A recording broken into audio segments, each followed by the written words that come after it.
there's always going to be something that trips us up. For some people, it's math. For me, it's measurements. You tell me, hey, how far does that look away? I don't know. I don't know if it's in feet, yards. I really don't know.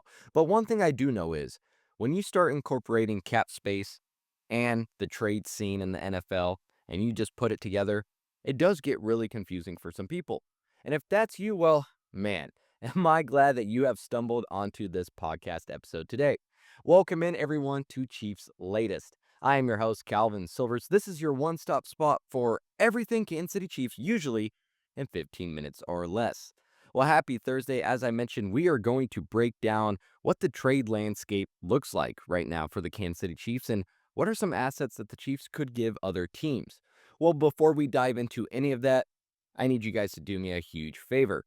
If you're on YouTube, it's only going to take a couple seconds, I promise, but I need you to hit that subscribe button. We're trying to get to 1,000 subscribers by the end of December. I really think that we can do it. We're already almost there, so go ahead if you haven't already, please hit that subscribe button and make sure you turn on those notifications because we have daily, that's right, daily videos here at Cheifs Latest, Monday through Friday. You're not going to want to miss any of the news, rumors, or actions regarding this team, so please, please, please hit that subscribe button, turn on those notifications as it not only helps me in the channel, but it's going to help you stay up to date with everything Kansas City Chiefs. Well, with the NFL trade deadline creeping up, it's time to break down the Chiefs trade landscape. Again, hopefully in simple terms for you fans at home. And we're going to start with the cap crunch that's holding back the Chiefs and maybe adding some roster upgrades or big roster upgrades. Well, after moving Amar Norman Lott to injured reserve and then signing quarterback Kevin Knowles, the Chiefs are sitting at about $3.5 million in cap space. That's barely enough to make a big-time splash. So to open the wallet if they want to, Brett Veach, he could restructure tackle Jawan Taylor's 4-year, $80 million deal, which has $60 million guaranteed. So converting his base salary to a signing bonus prorated over future years, that could free up about $7 million to $8 million, or even $12.6 million if it's maxed out. What about another move? Well, you can simplify Travis Kelce's deal by converting his $12.5 million roster bonus into a signing bonus. Spread that over 5 years, including some void years for accounting. That could unlock $10 million to $11.5 million in cap space. Looking ahead, KC's in a rough spot for 2026, projected to be $30 million over the cap with only 35 players under contract. That means that some big non-guaranteed salaries are on the chopping block. Patrick Mahomes' $78 million cap hit in 2026 is likely getting a full restructure so you can spread the pain around, while Chris Jones' $45 million cap number might stay untouched. I know some of you might want to touch that. I don't know if we should. Age 33, you have that season for flexibility, then 2 non-guaranteed years after. The Chiefs' realistic trade window right now is about $6 million pre-restructure, enough to take on a cheap contract, aka a low-cost rental. Veach loves value veterans or deadline rentals, like DeAndre Hopkins, for example.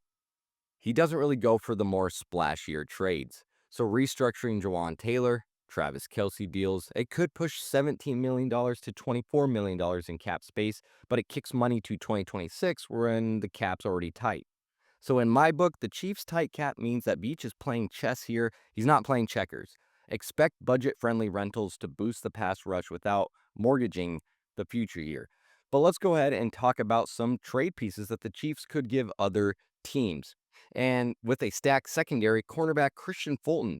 That's right, Christian Fulton. Remember him? He could be on the trade block. He signed to a 2-year, $20 million deal this offseason, but he spent nearly all of training camp on the physically unable to perform list, aka the PUP list, and missed week 2 with an ankle injury. Then he's been a limited participant in practice, listed as questionable in week 4 and 5, and then he's been a healthy scratch for 2 straight games. Meanwhile, third-round rookie Noah Williams, he stepped up big, posting a 79.6 PFF overall grade, holding his own against some of the top wide receivers this season. Williams' emergence might also make Joshua Williams expendable. He has 93 tackles, 1 interception, and 18 pass deflections in his career. Joshua's role has shrunk in 2025, but his rookie contract makes him a cheap trade chip for teams needing a cornerback right now. you might be able to fetch even a late round pick out of it. Here was the scoop trading Fulton before week 8. It would have saved you $3.75 million in cap space with $15 million dead cap in 2025 and $8 million in 2026. The Chiefs elevating Kevin Knowles 3 times in 7 weeks shows that they rate him high, but with a crowded secondary, 3 DTs on the practice squad, adding Knowles instead suggests that there's going to be a move at corner, likely again Fulton to be traded. You're going to have to clear up some cap space. Again, try to get a defensive line piece to come to your team. So in my view, trading Fulton is the smart play here. It clears cap space, it leverages Noah Williams and Kevin Knowles' readiness, and lets Veach flip depth for value to chase a D-line upgrade. All right, as I mentioned, I wanted to try to start incorporating your guys' comments from previous videos into live videos. So there is a question of trading Hollywood Brown. At Sean Shanahan 9 said, I would put Hollywood out there for a trade. Saves money, and Juju could fill seamlessly. Well, let's dive into that. As Hollywood Brown's 1-year deal, the Chiefs' wide receiver depth, it could make him, like Sean is saying, a prime trade piece. Brown started hot. He was Casey's most targeted player. He had only 2 catches for 14 yards, 1 touchdown, and a fumble in Sunday's win. You have Rashee Rice, Xavier Worthy, Juju Smith-Schuster, Tyquan Thornton, and Mahomes as your quarterback. He can navigate the waters with that room. Brown's cap hit is low. It's going to make him a rental for another team. And again, trading Brown saves some cap space. It lets Juju step up seamlessly, like Sean is saying. It's a move that nets a pick without hurting the offense entirely. But Brown is being used often in short to intermediate routes where his quickness helps create separation. But his role as a deep ball vertical threat in Kansas City has been more limited. Meanwhile, Xavier Worthy is viewed as the more pure vertical weapon. Speed, it stretches defenses. 13.3 average depth of target that leads the wide receivers in Kansas City. 35% deep targets yielding a 49-yard long and explosive plays. So, Sean Shanahan, I see the positive here to trading Brown. The cap savings makes sense. And again, Juju Smith-Schuster can fill that rotational spot seamlessly. He has been a pleasant surprise this year. I have been impressed with Juju Smith-Schuster. However, I'm not convinced that we should move Brown if he has a decent game on Monday night against the Commanders. He got off to an impressive start to the season, and in a high-stakes moment, I think I'm going to trust Brown's speed and his separation over Juju's more possession-style game. Let Brown finish the season, and then reassess his value heading into next year, especially given we have rookie Jalen Royals waiting in the wings.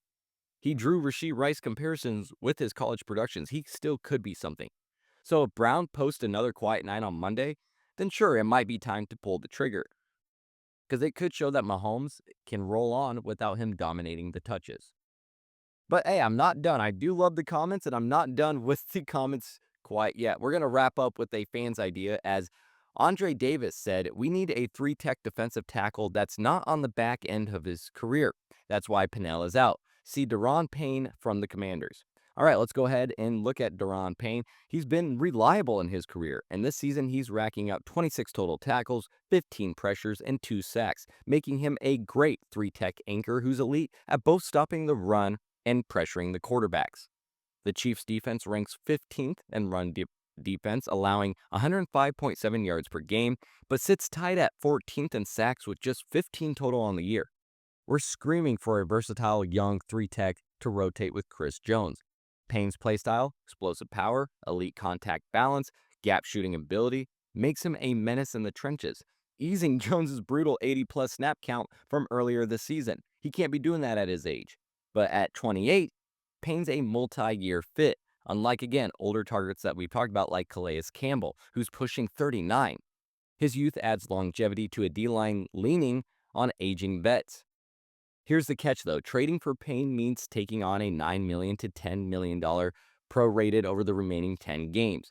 Plus, you have the incentives. Washington could eat some of his $30.3 million dead cap if traded pre-June 1st, 2026, but they'd likely demand a mid-round pick. Payne struggled against double teams in the past, and his impact has dipped slightly since his breakout year, which might give Veach a little pause. But I'm with Andre Davis here on this one. Payne's a dream ad, but Beach seems to prefer budget-friendly rentals over big swings like this. Still, it's bold thinking, and many fans, I think, aren't tossing this name around. So I appreciate the comment, and hey, very, very possible, although I think Brett Beach is going to stay with the more cheaper veteran options. Well, that is all that I have for you guys on this lovely Thursday here at Cheifs Latest. If you haven't already, please hit that subscribe button. We're trying to get to 1,000 subscribers by the end of December. So please, please, please hit that subscribe button. Turn on those notifications. I'm your host, Calvin Silvers. You are listening to Cheifs Latest. And until next time, have a good one.